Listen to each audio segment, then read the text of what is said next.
সবাই কেমন আছেন? চলে আসলাম আরও একটি ভিডিওতে। তো আমরা এখন আছি ছয়তলা বিল্ডিংয়ের 4তলায়। সো আমি এখন পুরো সেফটিতেই এই এসিটার কাজ করব। দেখবো এসিটা কী সমস্যার হচ্ছে। এসি ইনডোর চলে বাট আউটডোর চলে না।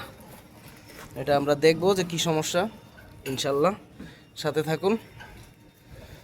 স্ক্রুড্রাইভারটা দাও, আমার হেল্পার ওই যে বাবুল।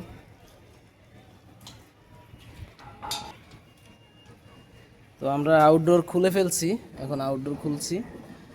তো এটা খুবই রিস্কের কাজ। এখন আমরা দেখতে পারতেছি যে এখানে টার্মিনাল পুড়ে গেছে। আপনাদেরকে একটা হাদিস বলি, হযরত মুহাম্মদ সাল্লাল্লাহু আলাইহি সাল্লাম বলেছেন, সকল কাজ ফলাফলের উপর নির্ভরশীল, আর প্রত্যেক মানুষ তাইভাবে যা সে নিয়ত করেছে। আমরাও এই কাজটি সঠিকভাবে করার চেষ্টা করব ইনশাআল্লাহ।